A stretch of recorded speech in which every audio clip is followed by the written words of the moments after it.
Hello, folks. This is Steven coming back at you from my unboxing of the Hunt Aero 34 wheels. I've had quite a lot of time to spend on these wheels, going on some long rides, some metric centuries, a 75-mile ride, as well as yesterday I went on a 50-mile ride. The wheels have performed better than expected. I can't say enough about these wheels. They're aluminum, but yet they're Aero and they're light. It's amazing how well they perform. I have no issues with these wheels. They're great. I've used a center lock on the front here, center lock rotor, the normal ones, and it went on really easy, no problems. And the rear, I used a 6 bolt and their attachment just to see what it was like. And they have just little notches on the attachment that fits into the 6 bolt of the rotor, and then you tighten the center lock on top of it just like it was a normal center lock wheel.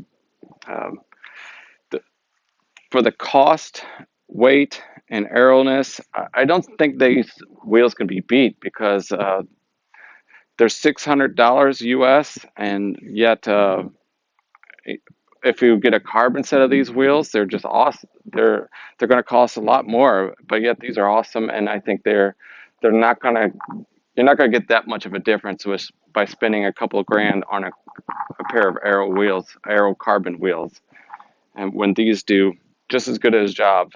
The stiffness when you put the pedal down on the metal to get going, they don't feel like they're giving at all on the pavement. They just go go go, and they've been awesome.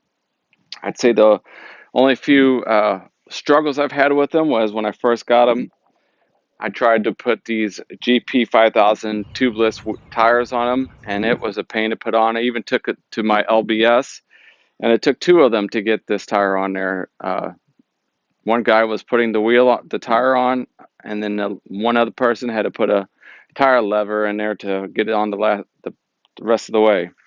I was able to do the front tire by myself. I'm not sure why that was, but I was able to do it on it. But it was a struggle. It took a lot of work.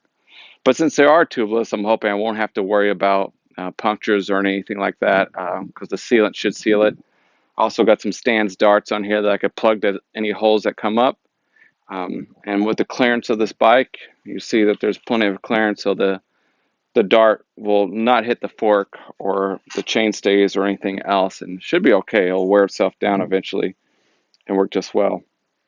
These are great wheels. I could not say enough about them. They're great. I have had one small issue with the lining up of the rotors and the cassette in the back when I switch them out from my gravel wheel to this wheel. For some reason, it just does not line up the same, and I have to do some fiddling around with the brake as well as the rear derailleur. I even had to move the limit screw a little bit to get it to work right. So I'm not sure what that's all about, but it's a small little thing that I could manage with. These are great wheels, and say Hunt, if you're watching, did a great job. Thanks for watching, folks.